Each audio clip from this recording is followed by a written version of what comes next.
Good morning, everybody. My name is Steve Scranton. Thank you for joining us for our quarterly financial markets update. For those of you who are new to the broadcast, a couple of housekeeping items. If you have questions you want to ask, if you look at the top of your bar, you'll see a spot where it says more with 3 dots. And if you, excuse me, that's not right. You should see right on its own, there's an icon that says Q&A. That should be showing for most people. If it doesn't, then click on the one where it says more and you would find it there. But just type your questions in there. You can be free to ask the questions anytime during the presentations, and then at the end, we'll go through and start answering all of the questions. Our format today is I'll kick it off with an economic update. Then we'll have Derrick Wilson give you an update on the global financial markets and what happened for them in the first quarter. Gayle Sprute will then give you a rundown of the domestic equity markets, what happened there. And then finally, Brill will give you an update on the domestic fixed income markets, and followed by Q&A from there. So let's go ahead, get started, and we'll start off, like I said, with the economic update from me. And what I'm going to just dive right in, since it's been the hot topic and everybody's questioning, so are we in a recession? Are we heading for a recession? Rather than running through a bunch of slides showing you the items, I would tell all of you that my belief continues to be that we are at high risk of seeing a recession by the end of the year. This is a dashboard that's put out by a firm called ClearBridge Investments.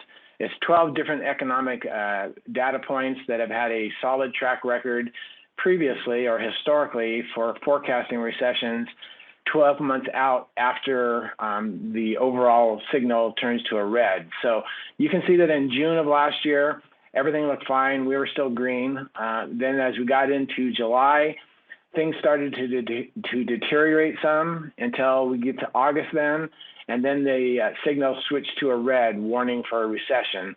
And as you can see now, as of the end of February, we have almost every single one of those indicators. We have 9 of those 12 indicators are red, 2 of them are still green, and then 1 is in a caution sign.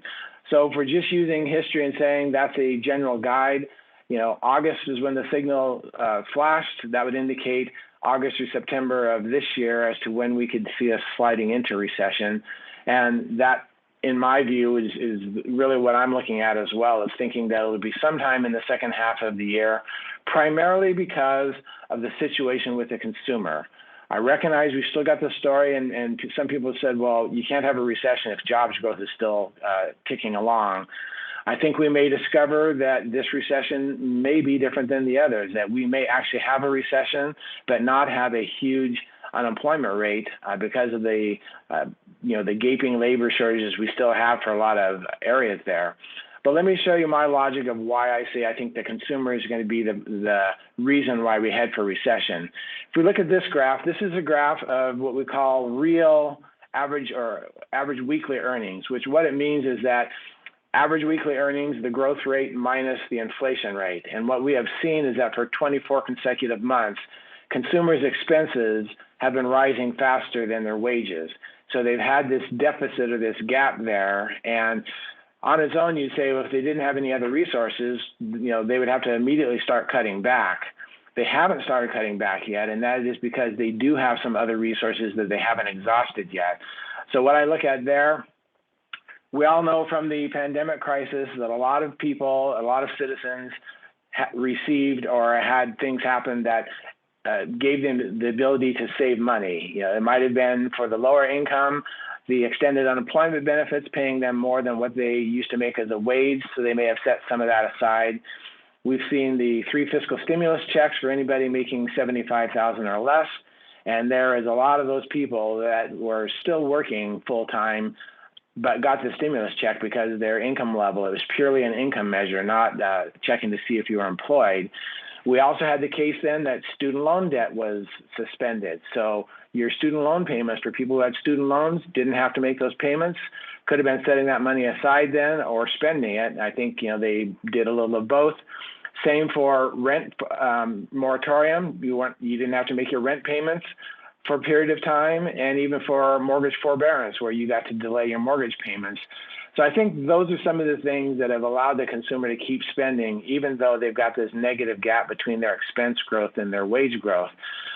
Just the perspective is, since 1990s, we've seen the average savings rate at 6.4%, and today it's at 4%. I would even say from my view, because you can see if you're looking to the far right, there's been this little uptick in the savings rate.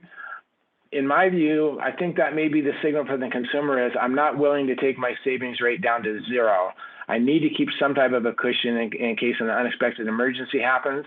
So now they're not willing to use their savings anymore, and they've actually started to save a little bit, trying to prepare for the potential recession coming up. So then that says, well, if you're using up your savings and you're not willing to use any more of that, what's your next resource? For me, a lot of people, it's the simplicity of saying, hey, I can charge virtually everything on my credit card now. So even though I can't afford my bill because of this gap between how much my rent or my food or my energy costs have gone up, if I charge on my credit card, I can at least afford to make the minimum monthly payments. And so the perspective I try and give with this graph is just showing that when we had the economic expansion and measuring from April of 2010 through February of 2020, just before the pandemic hit full force, we saw that credit card balances rose by $200 billion. What we see now is credit card usage clearly dropped off during the pandemic. A lot of that because people not working, things like that. They had other money coming to them. But starting April of 2021 through April of 2023, which is only 2 years, we've seen credit card balances rise by over $237 billion. So what we had during the economic expansion, where you were getting, you weren't having inflation outpace your wages and everything like that, over almost a 10-year time frame, a $200 billion increase in credit card balances compared to a 2-year time frame where it's gone up by $237 billion. I think that once you hit the max on your credit card, you've run out of that resource. Another resource, which I don't have a graph for, I haven't found anything that gives good actual data to show you this, but this advent now of this buy now, pay later strategy for a lot of people is another thing they're falling back to once they start maxing out their credit cards, saying once again is that I can pay my food bills, my energy bills, and everything else, and then my payments are spread out on installment payments. The problem is that debt still is there, and especially for the credit card side, why I think the consumer is going to hit this brick wall as we come into the second half of the year.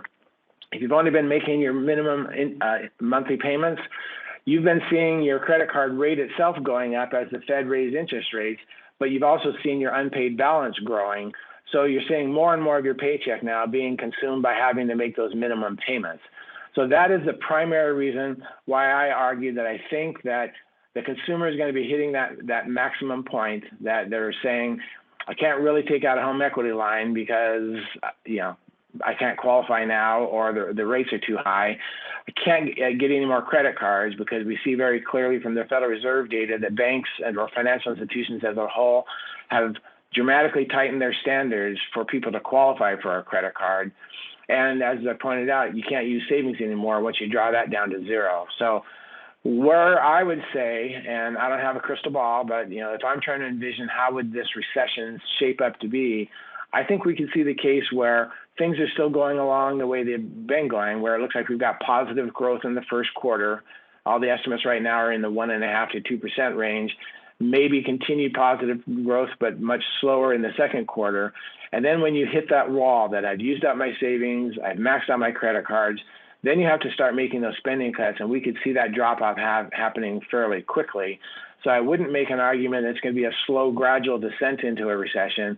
It may be a fairly quick drop into the recession, especially if the Federal Reserve keeps raising interest rates.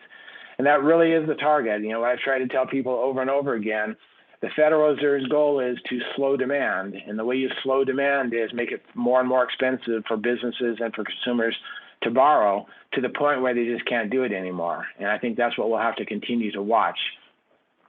So then the question would come up, well, what am I supposed to do? If we have a recession coming at us, what am I supposed to do?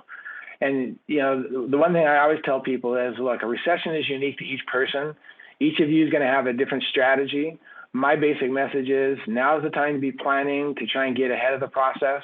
So some of the things that I would throw out, you may think of other things for either you or your business.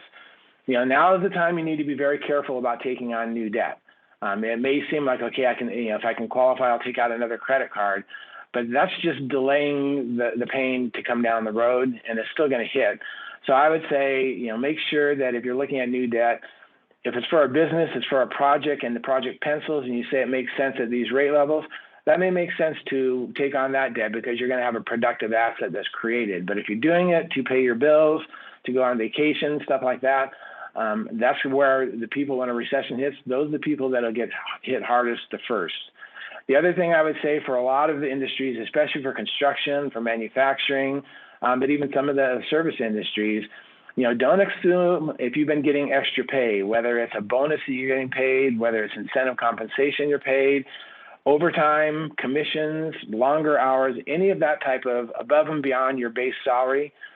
This is not the time to be basing your spending habits, especially going forward, on income that could go away, either by slowing down or completely going away.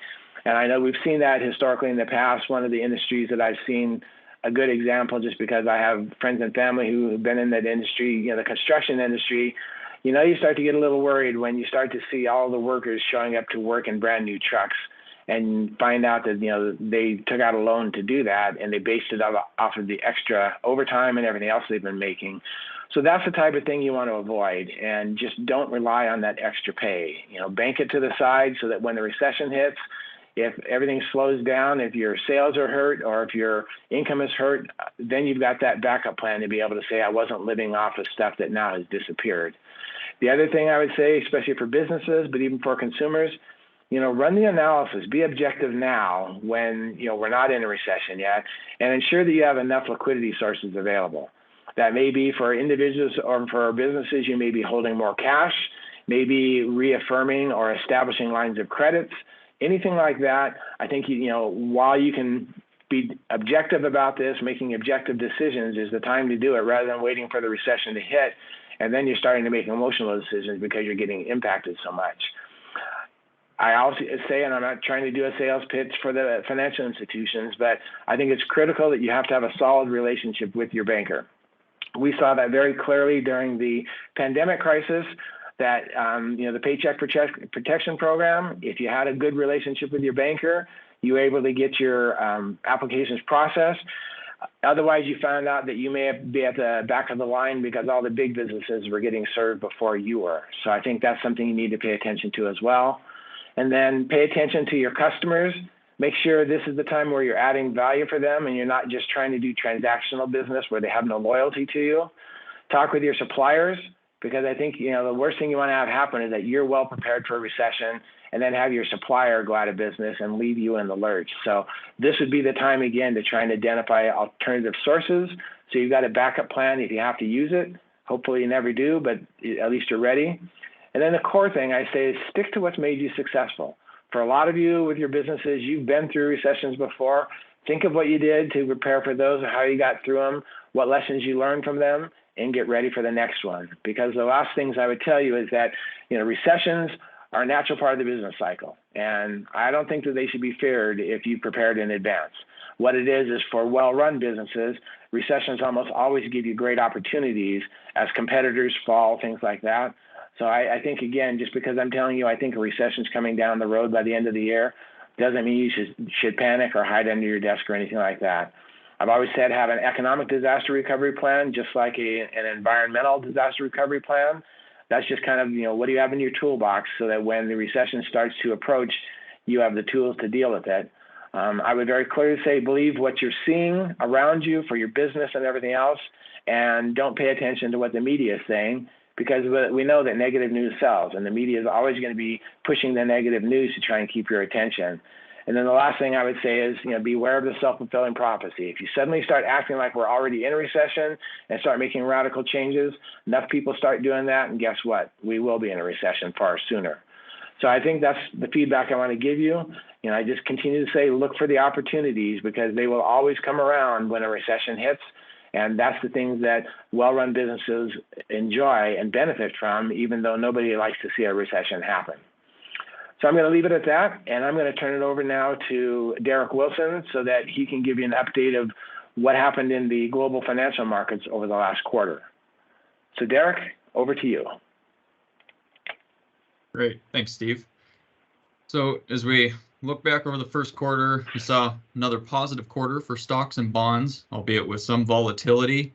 but with that, they continue to chip away at those negative one-year returns, as we are well aware again of a rough 2022 that we saw, but a positive fourth quarter and again another positive first quarter for stocks and bonds. Globally, U.S. equities performed slightly better than foreign equities in the quarter. If we're looking at the S&P 500 against the MSCI ACWI, or the All Country World Index, ex-US, so that would be the foreign market measure. So domestic equities slightly better there. Expectations for slowing interest rate increases around the world, helping to lift markets, although the reasons for that could be due to slowing economies. So a positive and a negative for markets. Slower and lower rate expectations also saw a slight decline in the US dollar in the quarter, down 1%. But as we look over that one-year period, we see the dollar higher. As we break down US equities by market cap, continuing to see the larger companies outperforming mid and small cap, and as we run down the line there in both the quarter and the one-year periods. Economic growth concerns still abound, so it makes some sense that we're seeing this picture with smaller companies trailing in performance, as they tend to be more cyclical, but still important to maintain exposures there, as they also tend to lead in recoveries. Touching briefly on growth and value, we saw growth dominating value in the fourth quarter, still lagging over the one-year period, as we saw a strong outperformance of value over growth last year. And that didn't necessarily, that stayed in the first month of the first quarter, with value continuing to outperform, but that quickly changed in March as we saw the banking crisis, if you will, and the collapse of Silicon Valley Bank, and banks falling into that value camp. Saw growth overtaking value later in the quarter, and then really outperforming within the quarter as a whole. Moving to international markets, we look at separating between developed and emerging markets. We saw developed markets noted in the blue there, well ahead of emerging markets in green. So as I mentioned, we had domestic equities outperforming foreign equities as a whole, but then segregating and delineating between developed markets versus emerging markets. We actually saw developed markets outperform the US developed markets in the quarter. Within EM, in prior quarters, we've seen China weighing on the EM markets, but with the reversal of its strict zero COVID policies within the quarter, we saw economic reopening and recovery there, Chinese markets bouncing back and helping to lift broader emerging markets index, as we saw China outperforming that broader index. Still applying pressures on foreign markets or the ongoing geopolitical tensions. We know the war in Ukraine still ongoing, and then also some news and some focus on both Europe and US and the relations with Russia and China. Also, if we're looking at the international picture, similar to the US, larger companies outperforming smaller ones, similar reasons as I noted, but also seeing developed markets outperforming emerging markets, as again, emerging markets also tend to be more cyclical. Turning to fixed income, as markets anticipate the slowing of rate increases and the eventual end altogether, we're seeing duration performing better, as in we're seeing bonds with longer maturities outperforming those with shorter maturities. So that was the story within the quarter, but good news across the spectrum, across the yield curve, seeing positive gains and results in the first quarter. Intermediate bonds we saw up nearly 3% to 2.8%, and then followed that with short-term bonds up 1.8%, and then ultra-short bonds up 1.2%. So again, seeing gains across the maturity curve there. Matching intermediate bonds, looking at tips and inflation, that's still a focus here. So while we're seeing inflation slowing some, still seeing gains out of tips, as inflation still sits well above the Fed's stated target of 2%. Also within fixed income, seeing risk assets benefiting with high yield, gaining nearly 4% over the quarter, and then leading gains on the fixed income side, emerging market debt. And some of that helped with, again, the changes in a weaker dollar and the prospect for slowing US interest rates. So we look at alternative strategies, continue to see this a bit mixed once again, but are seeing certain asset classes and strategies performing as expected in certain environments. Nice to see global infrastructure and real estate both gain some in the quarter, and especially for real estate, it was a tough year last year, again, with the rapidly rising interest rates, slowing real estate there, but a nice gain within the first quarter. Also falling some in the quarter, we saw commodities and managed futures strategies down. Not too surprising, as we've seen year over year some slowing or declines in prices, and thus would explain and make sense that we're seeing commodities lower over the quarter. But we are seeing a little bit of a bounce within April in the current month as commodity prices have come back some and seen slight gains there. So we'll see if that continues through the second quarter. Managed futures, again, slightly lower on the quarter. Markets bouncing around a little bit. Not seeing many clear trend signals to follow at this time. So that does prove to be a difficult period or environment for managed futures trend following strategies, but we shouldn't forget that both commodities and managed futures were the top performers and really the only two with positive performance in the last year during a tough market environment. Last, some overall comments, just that markets are back to a little bit of a wait and see mode. Well, it seems clear that we are nearly to the end of a rising rate cycle, but how soon is yet to be determined. And then when do we possibly see rate cuts? And again, the downside there most likely is recession, but time will tell. So we'll see where we go from here. But overall, a positive quarter again for both stocks and bonds. So on that note, I will pass it over to Gayle for a review of domestic equities. Good morning. Thank you, Derrick. Well, moving to the first slide, you can see that my headline is Stocks Fared Well in 1Q23 after a challenging 22.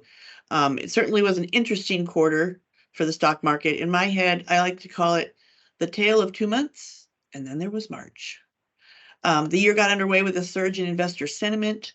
I and some of us on the team kind of call some of these periods of time hopium for investor sentiment. The equities market really started to speculate that inflation might peak and that the Fed might pause in its rate increase campaign. So January's market behavior was characterized by a very much of a risk-on mentality. Lower quality names where leadership money flowed into tech stocks. Some of the companies that had been at the bottom of the performance roster during 2022. Recall, obviously, that the bear market commenced in January of 2022 and persisted late into September and early October before it troughed. And so even though we saw fourth quarter positive performance, the major indices were underwater last year. So the 6% gain for the S&P 500 and the other major indices really felt pretty good in January. But then came February and the Fed's hawkish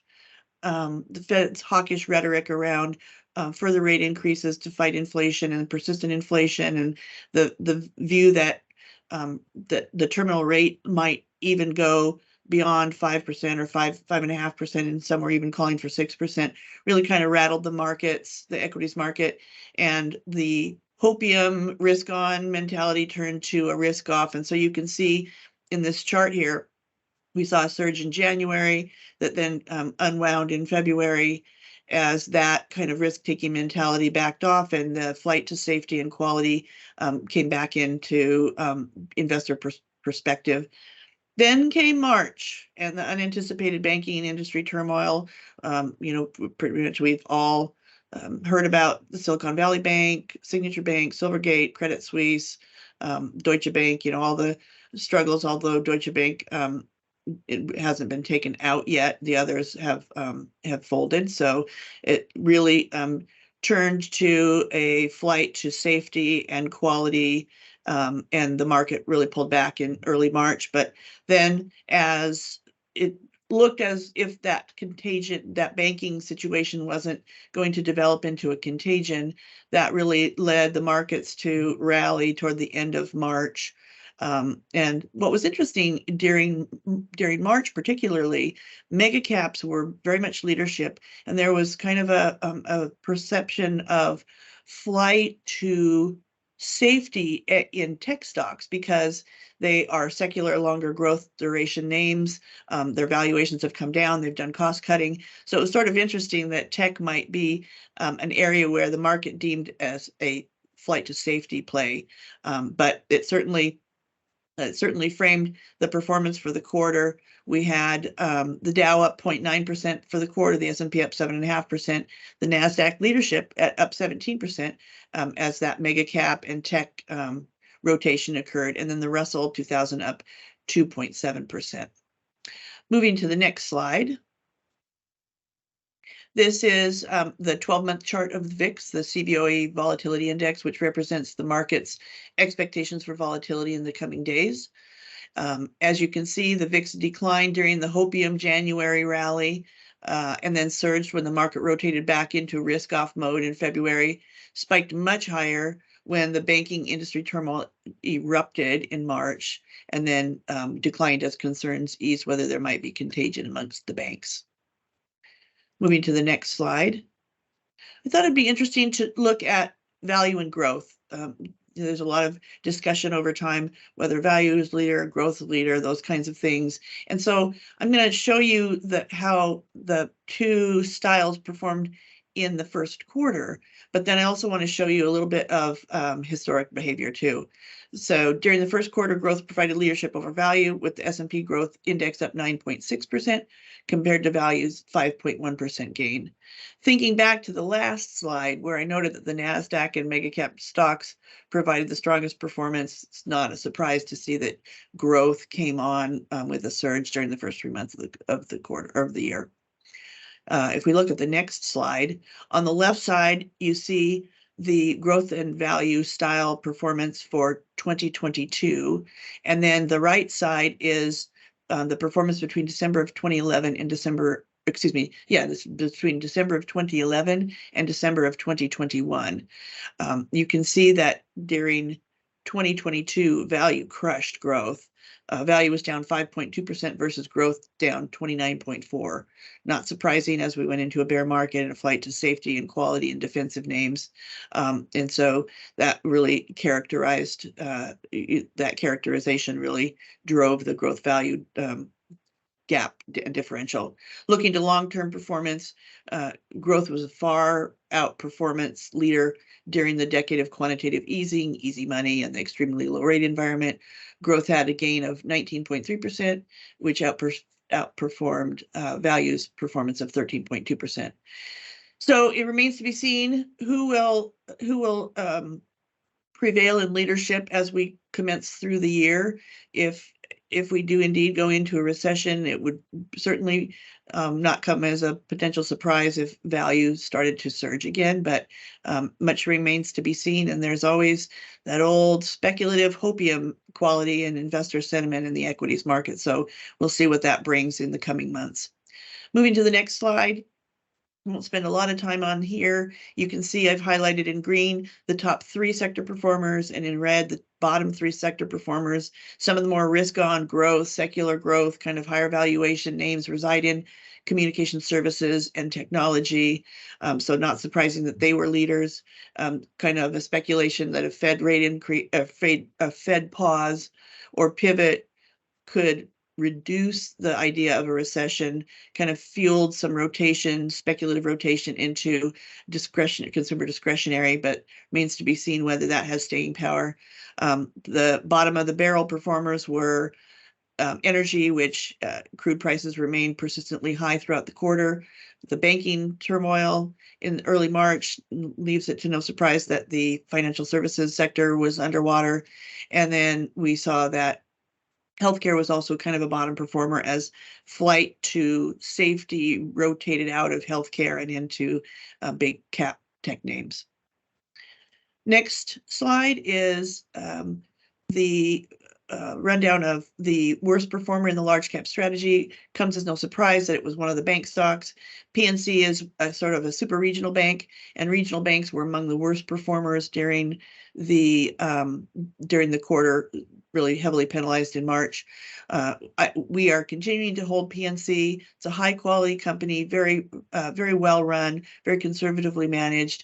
They haven't seen any deposit exodus. They have very strong bond portfolio and well capitalized. And so we think that this company has staying power in terms of prevailing if there's any further banking stress, which seems to have died down at this point in time and seems more company specific than industry specific in terms of the things that happened, more kind of risk taking kind of management decisions by those banks that had to fold.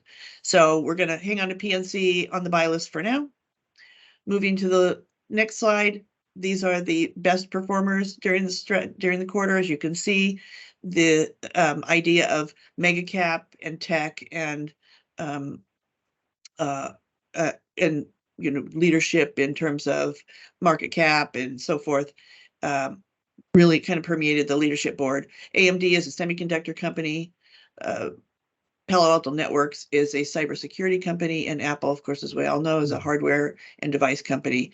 So those three provided strong leadership in the performance camp during the quarter. Last of all, I'll go through this slide, and I won't take a whole lot of time, but what I wanted to highlight most is that we've seen over the recent past quarters, we've seen that revenue and earnings are slowing down. And in the fourth quarter, earnings were negative year over year, and they are expected to remain negative year over year in the first quarter, which we're currently in earnings season on, and then throughout the second quarter, which the second quarter ends June 30th. Then analyst expectations are showing that earnings will start to come positive year over year in the third and the fourth quarter. So an earnings recession is declined as 2 consecutive quarters of negative growth. So if we, as it appears, we're going to have negative earnings for the first quarter, which we're in earnings season right now, and will continue through April and May, we'll officially be in an earnings recession. Now, to be clear, an earnings recession is different than an economic recession, and they don't necessarily happen together. But it appears that corporate America is likely to put in an earnings recession.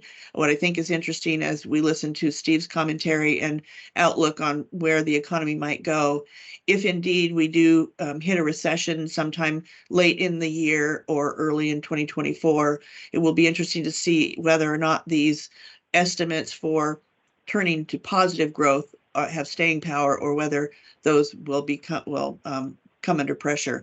So with that, something that we're really watching carefully. We've seen earnings and revenue declining, and so we'll see when the bottom happens and when we start to see a positive turn in the progression of revenue and earnings. So we're watching those trends carefully. That concludes my slides and commentary. So I will turn it to Brian. So before we have Brian start, I just wanted to remind everybody that if you do have questions, please use the Q&A icon on your top of the bar of your screen there. Just type in your questions, and we'll be happy to answer those when Brian is finished with his presentation. And if there are no questions, we'll just wrap it up when Brian is done. Thank you, and go ahead, Brian. Thank you. Well, as you already heard, that's been a pretty volatile quarter, this last first quarter of 2023. Unlike when 2022, where we saw rapid rate increases, even though that continued in the first quarter of this year, the pace did slow down. And as some would say that the Fed will keep on raising rates until something breaks, and maybe we saw that in the first quarter of this year in March with all the banking stresses. But we'll get to that in a second. We ended the first quarter, January or so, with somewhat down on the economic data there. And someone was saying that maybe the Christmas season was pulled forward into October or so, and we saw some more disappointing economic data. Rates quickly fell during this period of January, though that was quickly reversed in February, as again the data came out stronger than expected, and all of a sudden rate increases were back on the table, and rapid rate increases were back on the table. Yields quickly increased, but as we've heard, March happened, And similar to March of 2020 when we had COVID, this time we had some banking stresses, starting out with the Silicon Valley Bank. And that led the volatility to explode starting on March 9th. And we saw a huge move into fixed income products, especially U.S. Treasury securities. Rates were very volatile. We were seeing rates increasing and decreasing, sometimes 40, 50, 60 basis points in a day, back and forth. So that really increased, the worry in the market was what was going on in the banking system, and all that money came into the fixed income markets. And as you can see from the returns, though, bonds like somewhat bad news. They like yields to go down, and with yields going down, that means prices go higher, and we get positive returns. And this is what we saw across the board in the fixed income world in the first quarter. We saw strength across, especially in U.S. Treasury securities, because that really was the flight to quality area that people really flocked to. Treasury inflation protected securities TIPS were also in favor. One of the reasons why here is that because if with the fears in the banking system that it would actually hurt the economy, that the banks would cut back on lending, and that cut back on lending would hurt the economy, would force the Fed to at some point cut rates. By cutting rates, that would possibly increase inflation expectations. That's why we saw TIPS move higher over this quarter, and most of that came in the month of March. And credit, and this is really kind of interesting with all the talk of a possible recession coming up. The credit is the one area that did very well, and you would think at some point that would not do as well, and that that outlook for companies would decrease, their economic strength would decrease in recession, and that would be reflected in their risk premium in their securities. We didn't see that. We saw actually the opposite. We saw people flocking to U.S. credit during this period. Next slide, please. Yield curve continues to steepen, but maybe not as much as what we had seen back in the first part of this year. The Fed has been saying consistently that they will be raising rates, but now they're giving hints possibly that the rates could be at a pause or so. Just recently, last few days, we had a couple of Fed officials coming out reiterating that they see rates higher, jawboning it up again. But after what we saw back in mid-March or so with the banking stress, the expectations have definitely cooled off a little bit there for a rate increase. Right now, we're expected to see maybe 25 basis points at their next meeting on early May. And then they may be pausing after that. So that's kind of being reflected here in the yield curve. Where we are standing right now is more the orange line. You can see that yields have fallen in the longer dated securities versus the shorter dated securities. The shorter ones are really controlled by the Fed. And as the Fed raises rates, it forces short-term rates higher. Longer term rates are more controlled by the market and their fears of what's going to happen longer term. And right now, what they see is the Fed is continuing to increasing rates. That could be detrimental to the economy and then end up slowing down the economy. And that's why you see people moving out the yield curve, trying to lock in those rates for a longer period of time, because they believe that rates at some point will start to come down. That's why we have, that's what the inverted yield curve shows. Next slide, please. One of the main reasons that the Fed has been so aggressive raising rates last year, and they still are worried about it this year, is inflation expectations. What I kind of watch here is not what inflation is right now, not what it was before, but what is expected, it's expected to be in the future. Two measures here are what is it expected to be over the next 5 years, and then what is it expected to be longer term after that. And that's really what the Fed has been watching, is what is the long-term inflation expectations that is embedded into the economy, and that's what they're trying to control. And right now, the looking out towards over the next 5 years, the market sees a yield inflation running about 2.42. Now, the Fed's target, where they're really focusing on, is around 2%. They may run a little bit hot for a while, but they're really kind of focusing on 2%. And the blue line there, that is what they really are focusing. That's called the five-year forward rate. And right now that's at a 2.22, so closer to their 2% target range, but not exactly there yet. And based on that, you could continue to see that the Fed may say, you know what, we need to keep on raising rates because inflation expectations are still a little bit too high. They're getting closer to where we want to be, but they're not quite there yet. So upcoming, that will probably affect what their next move is going to be at their next meeting in early May. Next slide, please. This shows what the market expects that rate to be going over the next 18 months or so. And as you can see, they see the rates moving a little bit higher over the next couple of months, but kind of peaking at that level and then starting to move down. That moving down is the expectations that we've all heard about earlier today, is that if we have a recession in the works, that will slow the economy. If that slows the economy, that the Fed would come in to force to cut rates, and that's what the market is starting to think about.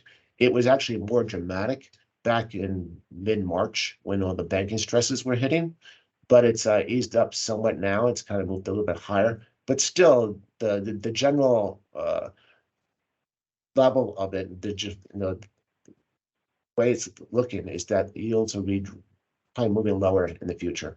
Next slide, please. One sector of the fixed income market is the municipal bonds. They have really been holding through this whole period very, very well. They didn't really move, they don't move as fast as other securities, like Treasury securities, but they've been very, very strong throughout this first quarter so far. One of the ways that we measure this is what is its yield as a percentage of U.S. Treasury securities. And generally, if the lower that percent is, the stronger municipal bonds are, or as I like to say, expensive. And as it moves higher, then it becomes cheaper. So right now we are towards, it looks very stable over the last, say, since 2021. But in reality, it's towards the expensive side right now, and money continues to flow into the municipal bond sector so far.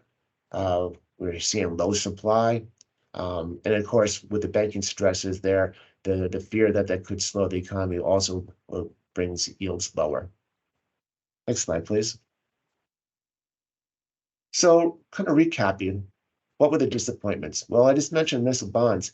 They just don't move as fast. It's not really a disappointment. We saw positive returns in munis this past quarter. They just don't move as fast as U.S. Treasury securities. And so as on a relative basis, they were relatively a disappointment. On the success side, as I said back on that first slide there, corporate bonds really held in pretty well, and credit in general. So they performed very well, and it's still kind of curious about why, and we'll watch that market going forward to see if the stresses from corporations start to leak into the corporate bond spreads.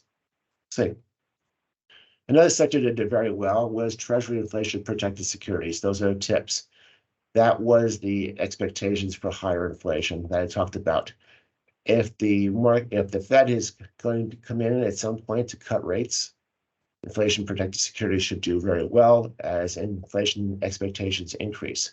This really puts the Fed in the bind, though, because they're really trying to get that level down, and that's what they've been raising rates for. But as they raise rates, it eventually brings those yields lower. But if they start to cut rates, then again that starts to move inflation higher. So it's what comes first there. But right over the last quarter, Treasury inflation protected securities did very, very well. So that's all I have. I'm going to hand it back to Steve for a wrap up. Thanks, Brian. Just a reminder for you once again, that if you have questions, use the Q&A feature, and we will answer the questions that come through. As we give you a few minutes to submit any questions, I wanted to just give you a couple of thoughts. One is that, we, as Brian's talked about, we see this divergence between the financial markets, especially the bond market, who doesn't believe the Fed when the Fed says that we will continue to raise rates until inflation is brought under control. and rates could be higher for longer. As Brian showed you with his one graph, they're thinking that we're going to get rate cuts, sometime this year. The perspective that I would give is that I continue to argue that there is a vast majority of financial market participants that have not been in the financial markets long enough to have experienced a Fed rate increase when inflation was the issue. The last time we had inflation as the primary reason for the Fed raising rates was back in the late 70s and early 80s. And so this notion that, using past two recessions as their point of reference, saying as soon as things start to weaken, the Fed's going to start cutting rates. The perspective I just want to give you is saying that perhaps you've got the wrong view as to what you're thinking. And why I say that is that when the Fed was raising rates in the late 70s, in 79, we saw a recession start January of 1980. Well, in February of 1980, the Fed raised the Fed funds rate from 14% to 15%, even though we were in a recession. March of 1980, they even went further. They raised the Fed funds rate from 15% to 20%. It wasn't until April of 2020 when those last dramatic rate increases finally started to take a real hold on the economy that they actually started to cut rates. So I just simply say, be careful that just because the Fed funds futures market and the bond market is saying, no way, the Fed's going to cut rates as soon as the economy starts to weaken, and they'll start cutting rates, by the third or fourth quarter this year, they could be sadly mistaken to find that this Fed is stealing a play from the Paul Volcker Fed of the early 1980s, is saying, we're going to keep rates high, continue to cause that pain so that we clearly break the inflation mentality. Because one of the mistakes that the Volcker Fed made when they raised rates so dramatically in 1980, then they did start cutting rates and inflation didn't get brought under control. Even though we went into recession lasted about a year and then inflation came right back again, and they had to do it a second time and raise rates just as high as the first time. So I think that Chairman Powell has been a student of that strategy and the mistakes made there, saying they cut rates too quickly. And that's why I just continue to say, I myself will continue to believe what the Federal Reserve is saying, that rates will be higher for longer. And it is until we really start to see unemployment rising and the economy really starting to slow dramatically that they actually start to cut interest rates. And that may not be till the first quarter of 2024. So I just wanted to give you that perspective of saying, just consider that, because that may be ultimately what happens. The other thing that I would highlight is that everybody thinks that the Fed raising interest rate is what kills inflation. And the perspective that I would give you there, once again, is that going back to the Fed interest rate cycles, back to the early 1970s, there's been 9 times where we had a rising rate cycle. And I measure that from when they started raising rates till the first time they cut rates. We've had 9 interest rate cycles. Of those 9 interest rate cycles, we did not have any case where the inflation rate was lower than where it was when they started raising rates. But, and this is where I would argue where I believe the Fed's real strategy is, 7 out of the 9 times we had a rising rate environment, we had a recession that followed. And for every time period with a recession, at the end of the recession, the inflation rate was lower. And so I will argue with you that it's recessions that ultimately bring the inflation rate down, and it's rising interest rates that cause recessions.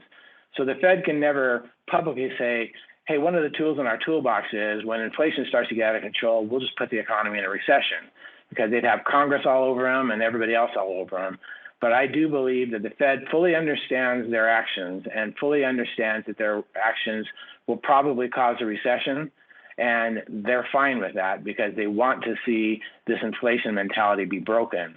And so I just think those are 2 perspectives I want to give you that doesn't get much coverage from the media, and especially from the bond markets, because they want to fight the Fed. And we've learned from history that fighting the Fed for very long can be very painful because the Fed has a lot more tools than what the bond market has. So keep those in mind.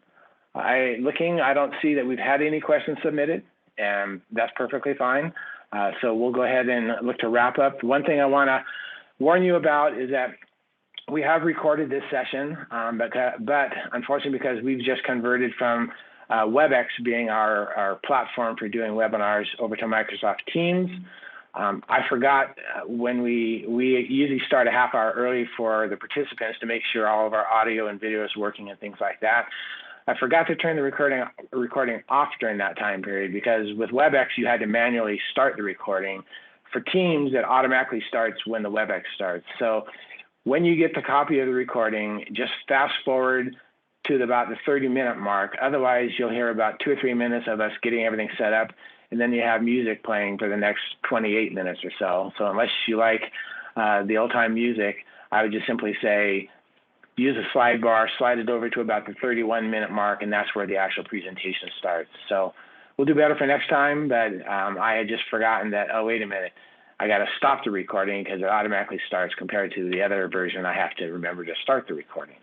So thank you, everybody, for joining. We always value you joining us. We continue to hope that the information we give you is helpful and useful. Our basic goal is that we want to provide you information that stimulates your thought process. You ultimately decide how you're going to use that and proceed forward with that. But we will plan to do this again next quarter, and hopefully we'll see you joining us at that time too. So thanks, everybody, and we'll wrap it up now.